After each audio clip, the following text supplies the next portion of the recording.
Hi everyone, welcome to the iSpring webinar series, where every week we talk about e-learning trends, share iSpring tips and tricks, and cover clients' cases. I'm Nadia, a community manager at iSpring, and I will be moderator for today's session. Today's webinar is dedicated to branching scenarios and how you can create and implement them in your course. To cover this topic, I invited my colleagues.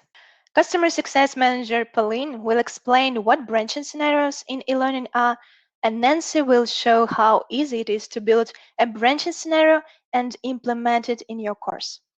Hi, Pauline and Nancy. How are you doing today? Hi, Nadia. Hi, everyone. I'm doing great, and I'm so excited about our today's webinar. And how are you doing? I'm doing great too, and I'm too excited. Hi. Yeah, sorry, sometimes when you're working from home, there is some, something happens.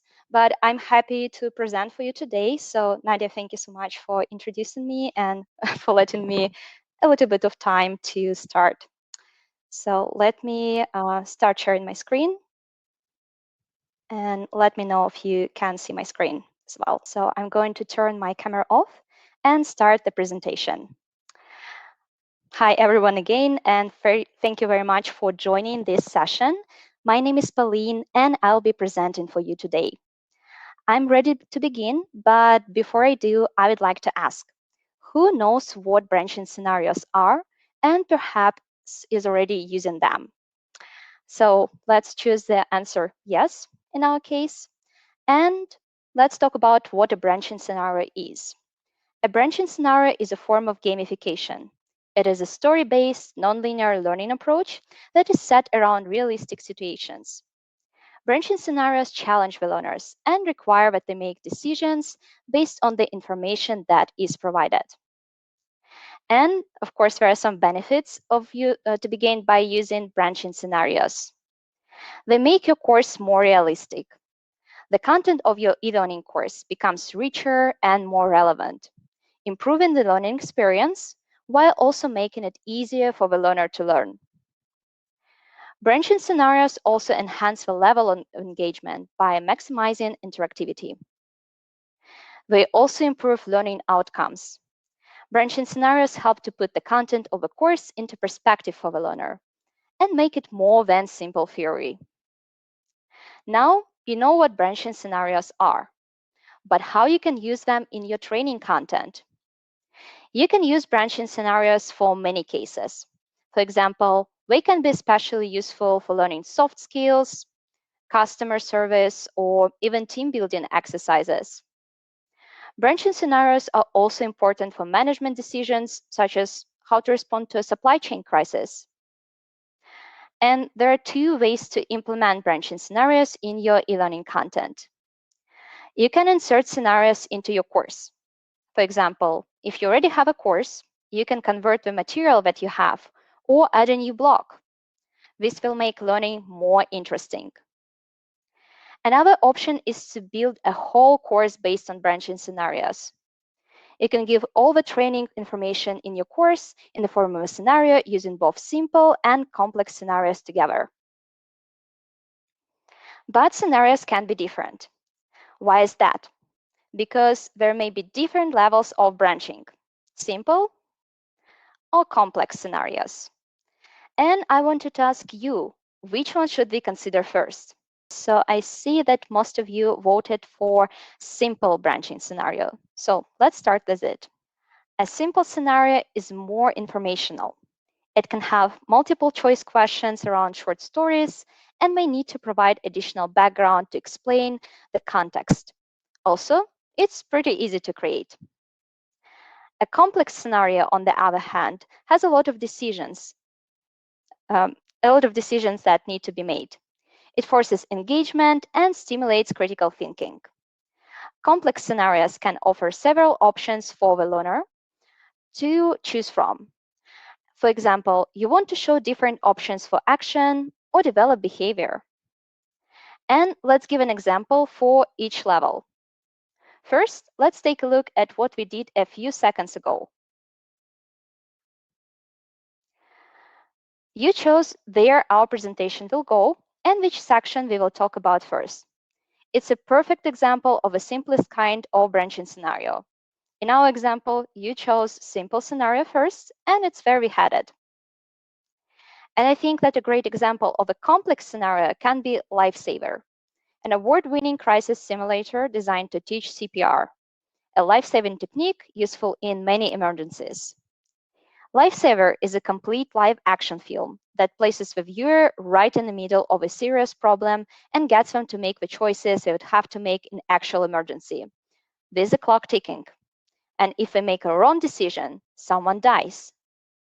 And to demonstrate how a branching scenario flows, we'll get into some of the structure of Lifesaver and see how the scenes are connected.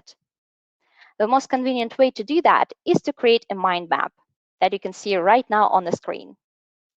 Lifesaver provides a scenario with a high level of interactivity, and creating such a film requires professional filmmaking skills and significant costs, and not everyone can afford that.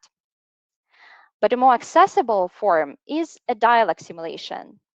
Anyone can create and implement this in a course. Dialog simulations are role-playing games that mimic real-life conversations between people and are typically used to help employees.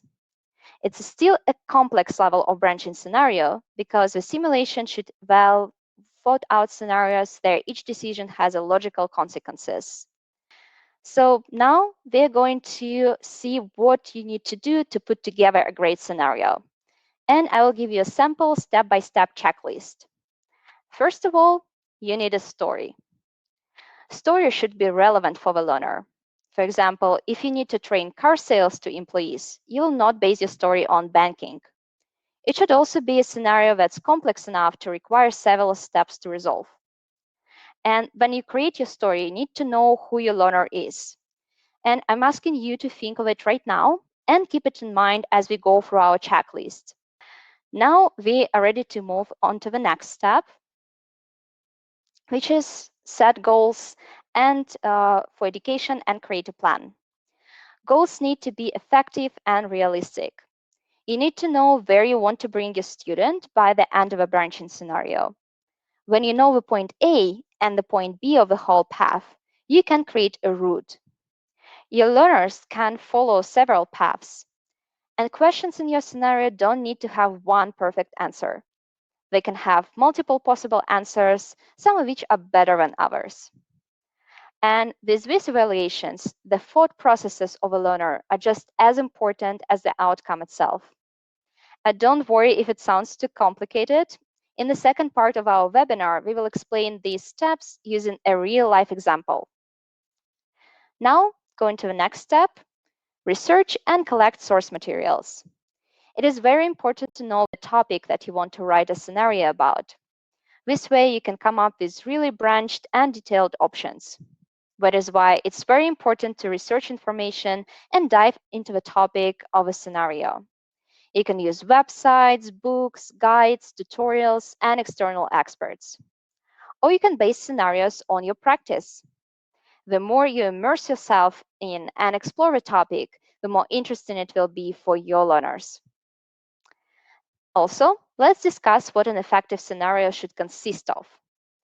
It needs to be an appropriate measure of right elements: audio and video components, imagery, infographics and background, accurate depiction of the roles and responsibilities featured in the scenarios, relevant story and off-ramp jump-off points, and of course, exit points. The next step is to structure the content that you have. And first, you can write a draft or a rough plan. Then, write down a structure of a dialog tree and add details.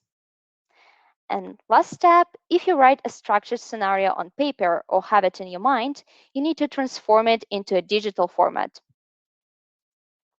And don't forget about the resulting point and begin mapping out options, as well as the consequences for each decision.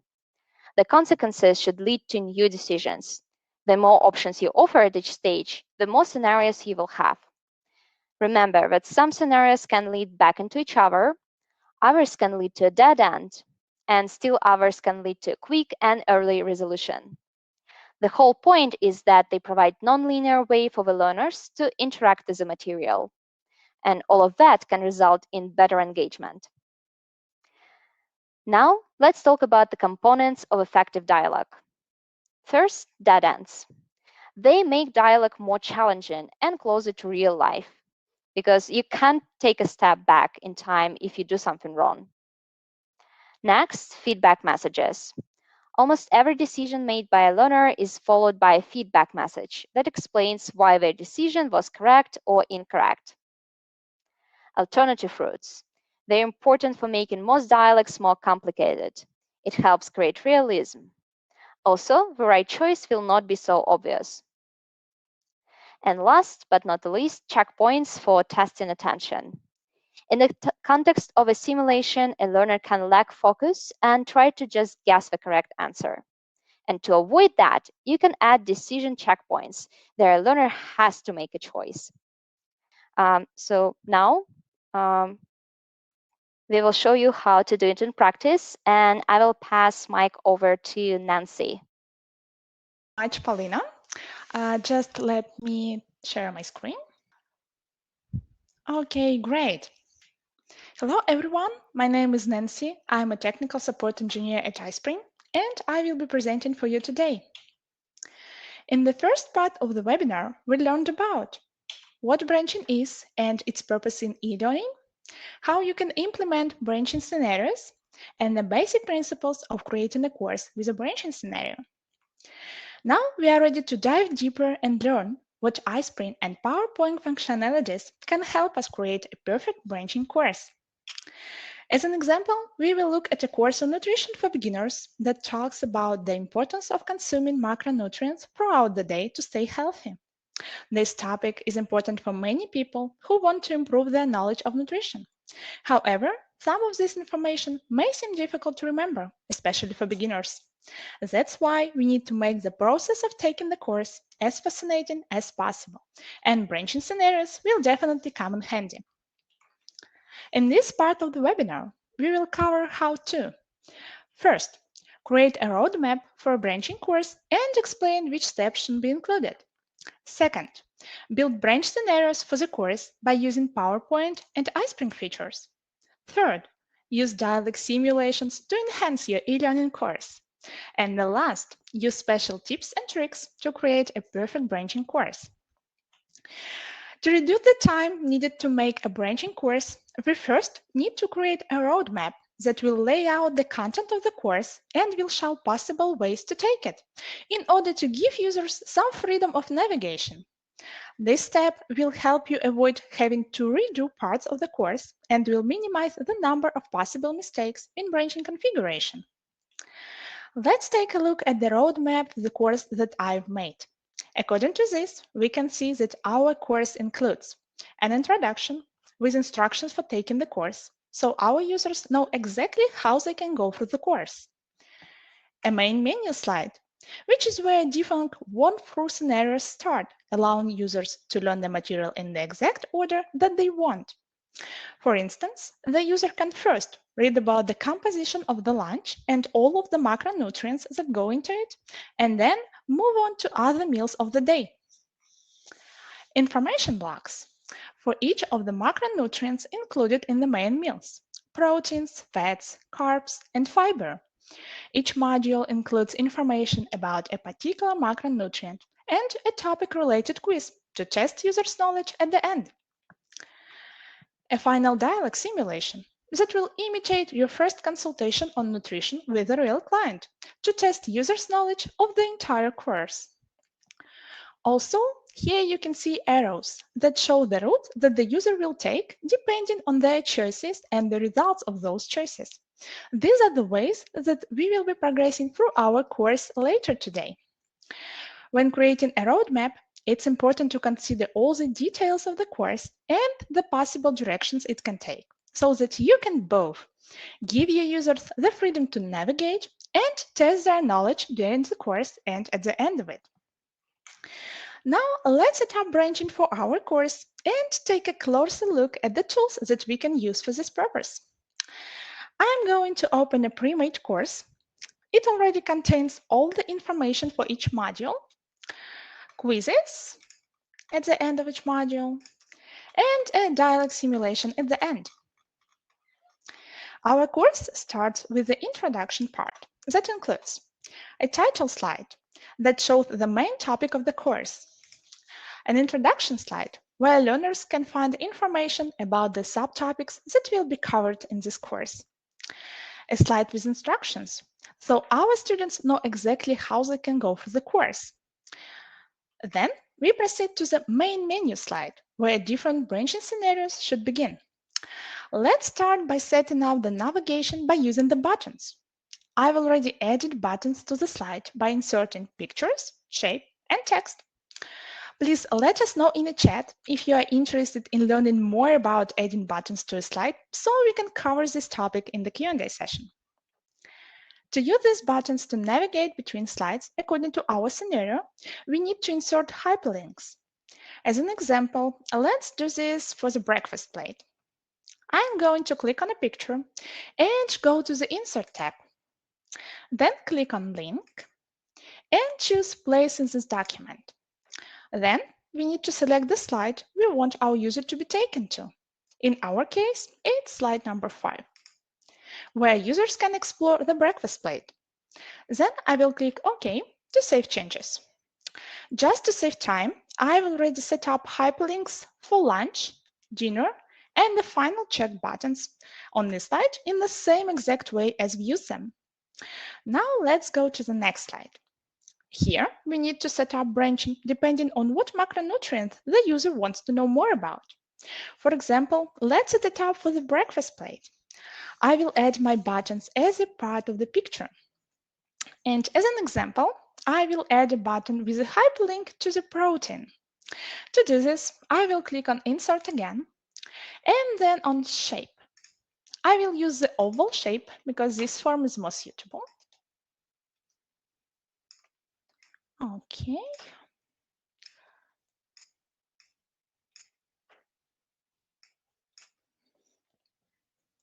Next, as we did before, I need to go back to the Insert tab and click on the link and go to Place in this document and select the slide we want our user to be taken to.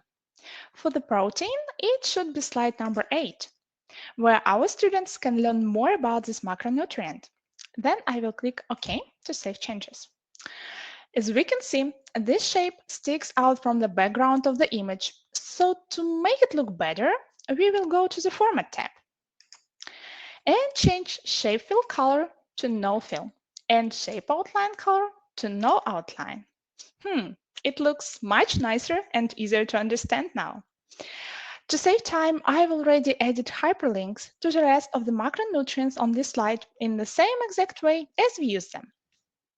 Okay, now we will move on to the next important part in setting up a branching course. As we mentioned earlier today, branching serves to provide freedom of navigation to users and make the process of taking the courses more interactive. However, we need to check the user's knowledge to make sure that they have fully mastered the course. For this purpose, the functionality of iSpring Suite definitely comes in handy. Our course has several quizzes at the end of each module. As I showed you before, it's like this.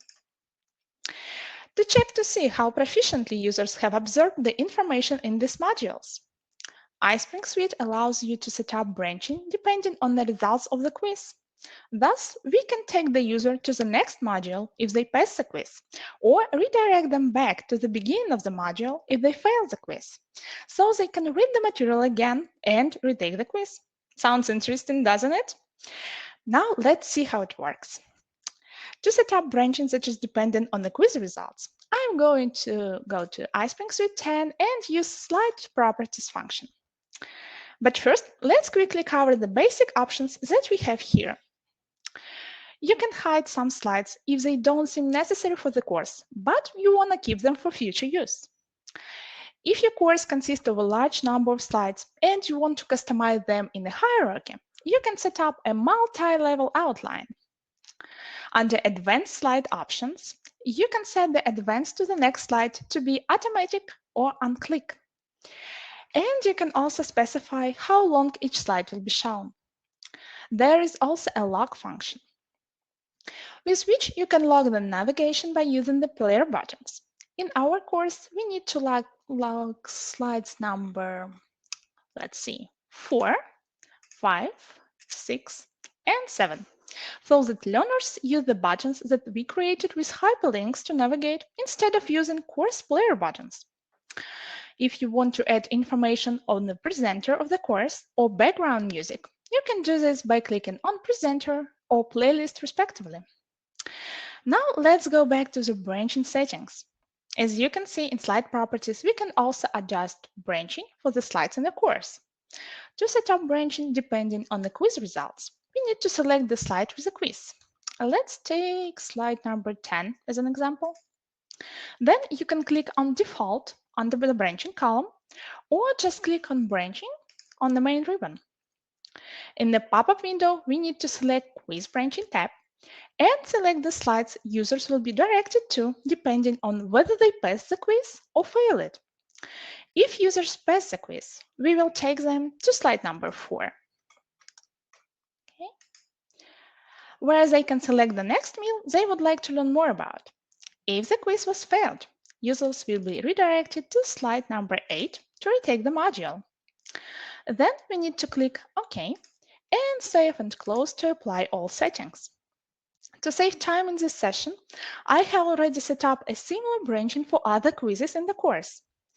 Before I move on to the next part of this demo, I would like to know if you have any questions about what I just covered.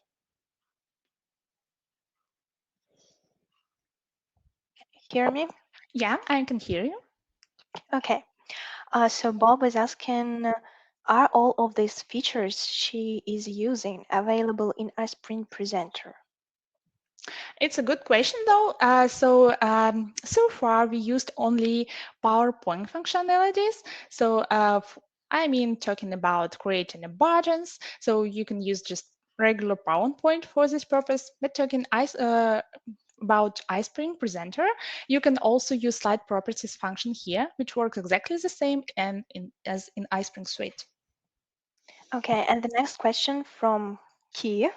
Are you able to integrate sounds? For example, students need to be able to click on parts of a baby to hear the heartbeats or types of breathing sounds to identify next course of action. Mhm. It's a good question. Actually, you can insert your audio tracks to your presentation, and then also you can use some animations and triggers and play this sound exactly in the time you want. You have a multiple question John is asking. If you're talking about multiple questions in quiz, so you can use it as other types or in the questions in a quiz, and then set up the same branching in slide properties as I shown. So it can be any type of questions in QuizMaker. And the last question that we will cover now until the Q&A session, Anki is asking, these features are specific to iSpring, not in regular PowerPoint, right? Yes, some of this function, for example, to set up branching dependent on the quiz results or simulation results, it's only available in iSpring Suite. But talking about adding the buttons to your slides, you can use for this exactly PowerPoint functionalities, so you don't need to use iSpring for this purpose. But if you want to check your users' knowledge and convince them to go back to read the material after they fail the quiz, in this case, we definitely can recommend you to use iSpring Suite or iSpring Presenter. And other questions we will cover during the Q&A session. And now, Nancy, you can go on in your presentation. Thank you so much. Just a moment, I will share my screen again. Okay, now let's move on to the next part and talk about another great way to test our users' knowledge that iSpring offers us. And this is Dialog Simulation. So let's see how it works. With iSpring, you can easily create effective and realistic dialogues that helps your learners practice their skills in a safe environment and avoid the most common mistakes when working with people. You can easily use your dialog as a practice tool or as a knowledge check. That way, your users will learn new information as a result of their mistakes, which can increase the effectiveness of training. You can make your courses more realistic and interactive by implementing any kind of case scenario and choosing a suitable character and location from the built-in libraries or by uploading your own. Besides, you can also enhance dialogues with voiceovers and many other interesting features. Today, we are going to take a brief look at the dialog simulation that I've already created. But if you want to learn more about the principles of creating a simulation and even build a dialog from scratch with me, I am more than happy to invite you to our next webinar, where I will share my experience in creating a dialog simulation and will tell you about the tools that can help you in it. I will be glad to see all of you next Thursday, May 27. Okay, great. For our course, I have prepared a dialog simulation that will serve as a knowledge check for our learners. Let's examine some things to see how it works. I'm going to preview it now. Great, here it is. This dialog simulates the first conversation with a client who is thinking about changing their eating habits. Our goal as a novice nutritionist is not only to share our knowledge about nutrition from this course, but also to support the client in their aspirations. Our dialogue begins with a greeting scene and a description of the situation for the learner in order to immerse them in a real story. This is an important part of any dialogue because the user needs to understand the situation fully in order to think in the appropriate direction and make the correct decisions. Let's hit the Start button here to take some scenes as an example. In the first scene, the client introduces herself and talks about her problem. We need to choose a phrase to continue the dialogue with. Let's say, cool, I can't wait to get started. What do you usually eat for lunch? As far as we can see, this answer was not appropriate for this situation because we rushed to ask questions before engaging the client in the conversation. To let learners know that they've made a mistake, we add a feedback message here with an explanation. Also, here we can see that we didn't get any points for that answer, and our client became disappointed. Now, by clicking on Continue, we have a chance to replay the scene by choosing the correct answer. Now see what happened. We chose the correct answer and we're able to proceed to the next scene and get some points. Fantastic! In this scene, we only have one response, so we will choose it and move on to the next scene. Now we can see a description of our client's meals. Let's try to answer that everything is great and the client doesn't need to change anything. We can see that this was a serious mistake because this answer did not match with the information in our course. Now let's click Restart to retake the simulation. Just to save time, I will click through several scenes that we've already viewed. Okay. Now we are back on the scene where we've chosen the incorrect answer. Let's select the correct answer to move on to the next scene. We can see that by selecting that answer, we got points, and our client stays happy and engaged in the conversation, which means that we are on the right track. Now I want to give a more detailed answer to our client so that she understands what we are going to work on. So I will choose the second option. Among these answers, I would choose the easiest way for the client. So I will answer number 1. In this scene, we only have one answer. Click on it and move on to the final scene. Congratulations! It seems that we passed the simulation. I hope that everyone was able to see how the dialog simulation works. Okay, now let's see how our dialog tree looks. Let me quickly open it.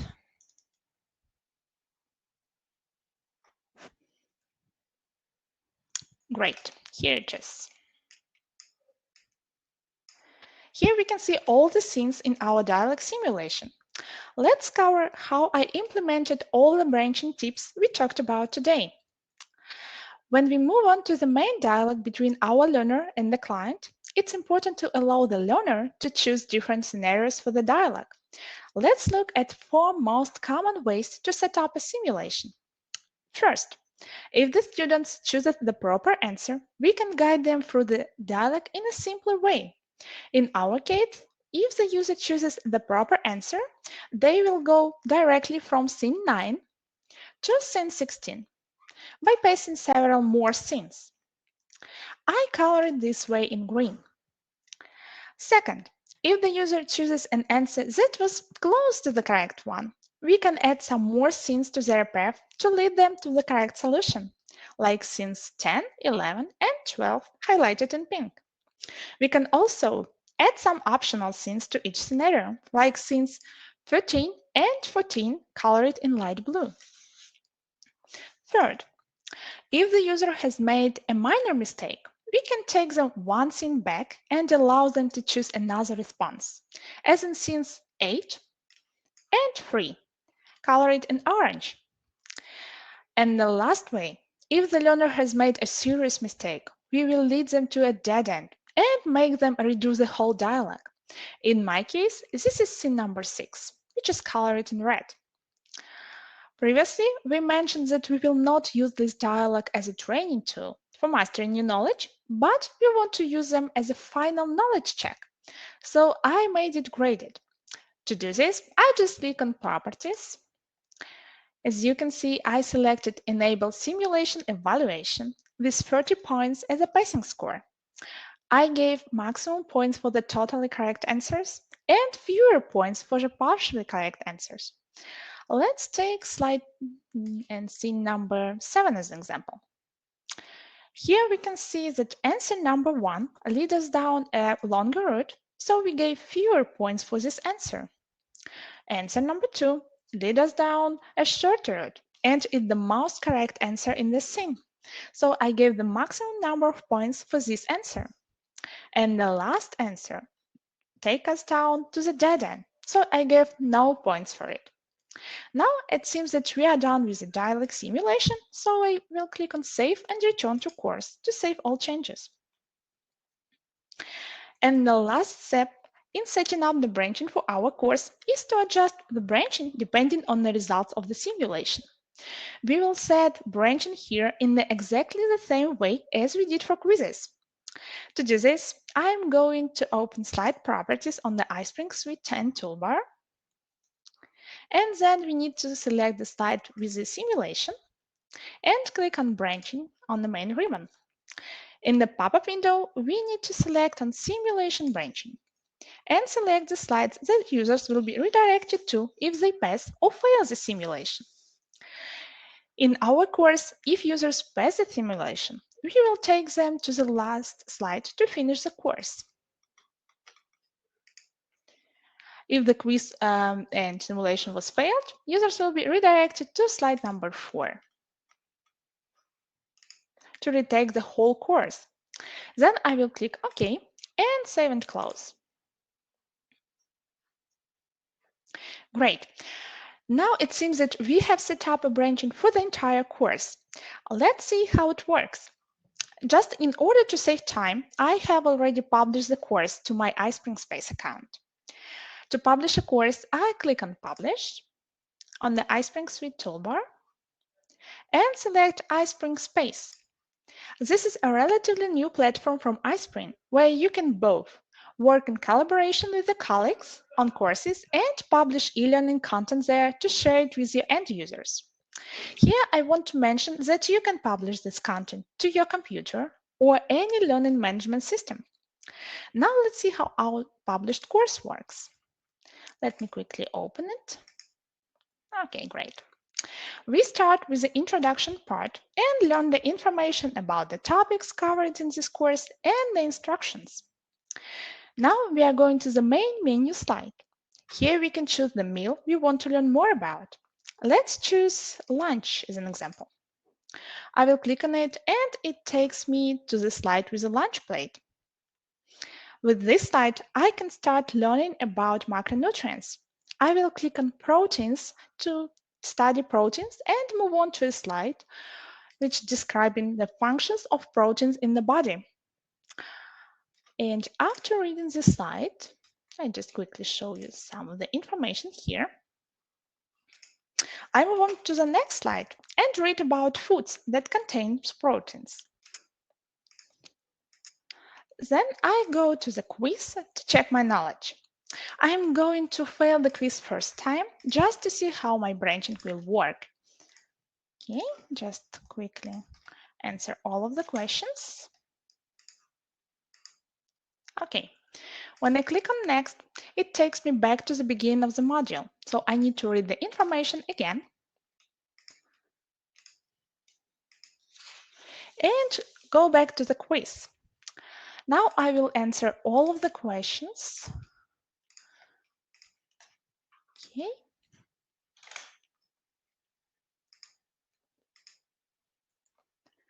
We don't pass the test again and just quickly turn to, sorry.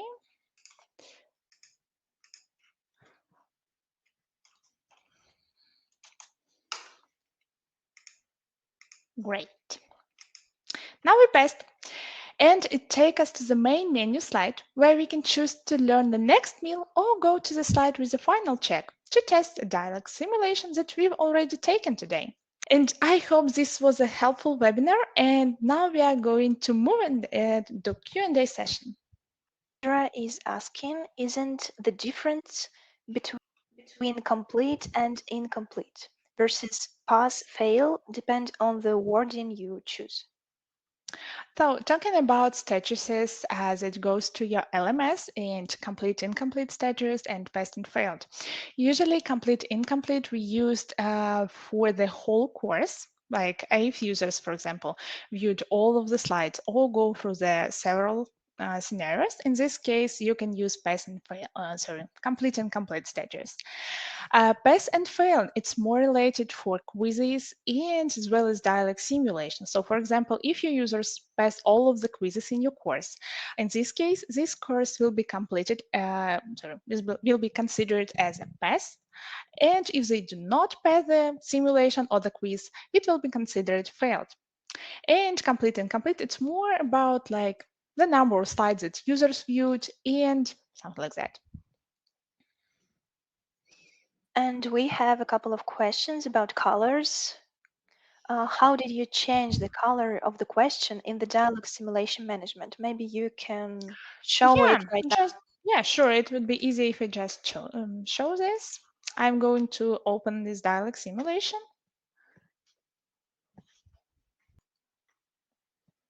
It's a great functionality actually.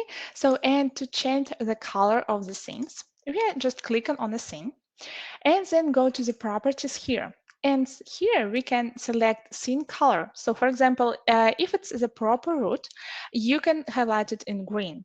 If it's like the wrong route, in this case, you can just highlight it in red. Or if it's some optional scenes, you can highlight them in light blue or in blue. And so actually all of these colors depends on your needs. You can choose it here. I have an interesting question from Bob. It is possible for learner to respond to the question via audio recording or his or her voice. Maybe you can show it to have.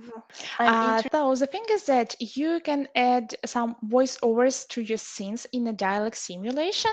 So here it is. You can just click on it and add some voices here. You can import some tracks or like just record it here. But I'm afraid it's not possible to respond with a voice on this dialog. Another question. Interesting to know how you design the branching before setting it up in iSpring. Do you sketch it out on paper, use a tool like Visio to lay it out? I know that Nancy have a rich experience on that because everything that she shows right now, she's doing by herself. Yeah, sure. Actually, you can make a draft in any program. So, for example, you can do this like in PowerPoint or in any other softwares. And other than that, I can recommend you to use Lucidchart, which I used to create a like roadmap for my branching scenario. So, and it actually has a trial version, so you can just use it. Or actually, you can even do this on a sheet of paper. Just use your pen or pencil and create something there. So anyway, we highly recommend to do this before creating a dialog simulation in iSpring Talkmaster or in even in PowerPoint. Just if you don't want to use any softwares, you can do this on a sheet of paper or just come up with any different softwares in Google. So Derek is curious, could you go back to the dialog simulation, mapping again, and add another branch while we are watching? If I understand you correctly, you would like to continue working in a dialog simulation, right? They want you to add another scene. Mhm. So, for example, we can add new scene here, come up with a text, for example, like hi, and add some replies here, like this, and click on close. So it will be a difference in here, and you can just add some links to other scenes and link them this way. For example, like this one. I'm sorry. Just close this and delete the scene. It will be like this one. And you can also make it as a starting scene just by clicking on this flag icon here. I want to mention that we will be sharing all of this more in our next webinar about dialog simulation. We will share step by step how to create a scenario-based dialog simulation and train your people. And there is a question from Howard. Can you please say a little more about branching in slide properties versus setting up branching user PowerPoint action to jump between slides? So actually in slide properties, you can set branching for different slides. So here it is, for example, if we click on a regular slide, you can set up branching here. It's almost the same as you can use in PowerPoint.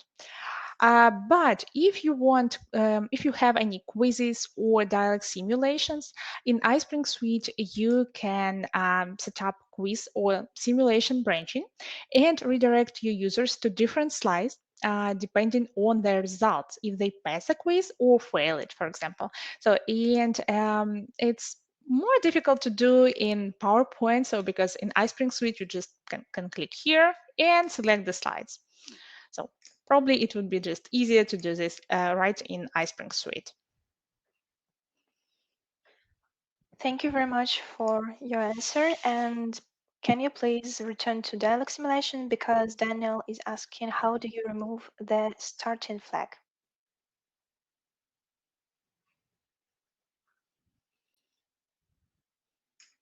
Okay, we can just select this start flag here and click on close. In this case, this scene will be the first scene of your dialog.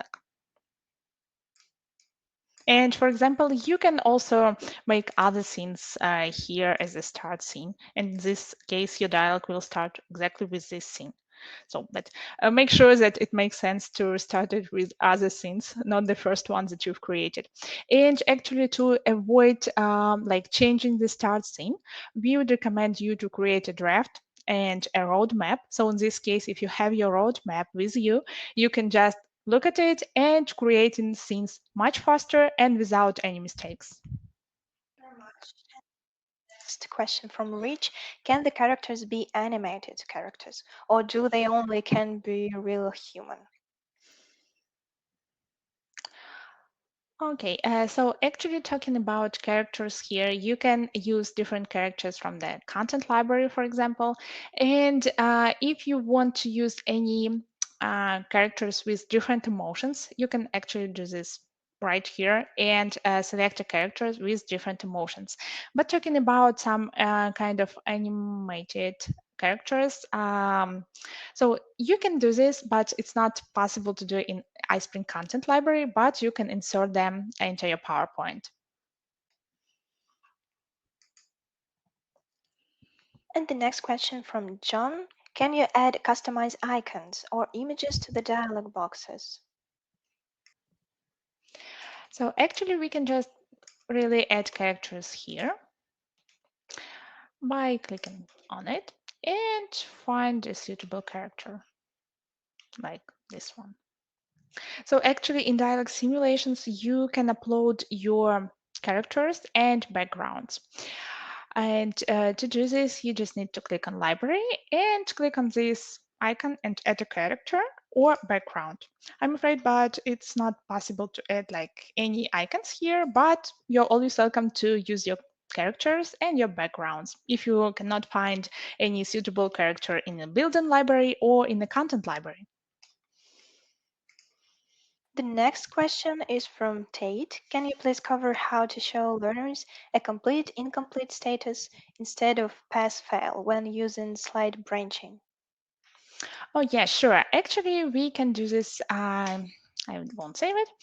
You can do this in the publishing setting. So I will click on publish and then go to the LMS because we can customize it here. And I will select, you can find like SCORM 1.2 or SCORM 2004. So I will use SCORM 1.2. And here I can customize the statuses. And I will click on customize. And here I can customize the status for my LMS. Would be like complete, incomplete, or passed, failed. And then I can select graded items here, whether I want to create like some slides, I mean the number of slides used. And for example, if we use branching scenario, we can come up with a minimum number of slides that our users will view. And also I can create quizzes and simulations. So everything you can do this here. So Roxanne is curious if a user passes a quiz at the beginning, can you skip to the last slide and give learners credit for the course without needing to go through any of the other slides? So, and if you're talking about this course, if users pass the quiz, they will be redirected to the beginning of the module, and they can find another meal that would like to know more about. So, and only one way for them to pass the whole course is to take the dialog simulation and pass it. So if they pass just a quiz, in this case, they will be redirected to the beginning of the course and choose another meal. And when they are ready for the final check, they can just click on this button and go to the dialog simulation. And if they pass it, they will be able to complete the course. But quizzes is just for like to check their knowledge during the module, not the whole course. But actually, you can use it as you wish. So you can add just one quiz at the end or just one simulation at the end. It's up to you. Just find a way how you want to check their knowledge. Maybe for some courses, it would be easier to use quizzes. For other courses, you can use dialog simulations. Or you can just use both of them. So thank you guys for all your questions, but I think that our time is up. Thank you very much, everyone, for coming today and spending that valuable hour with us. I hope you have enjoyed today's session and again invited you to our next webinar about building dialog simulations from scratch. We'll show you step by step how to create a scenario-based dialog simulation that we show you here. Sign up for this session. We are looking forward to see you. Bye, everyone. Bye, girls. Thank you very much. Bye bye. Thank you for joining us. Bye. Thank you for joining the webinar.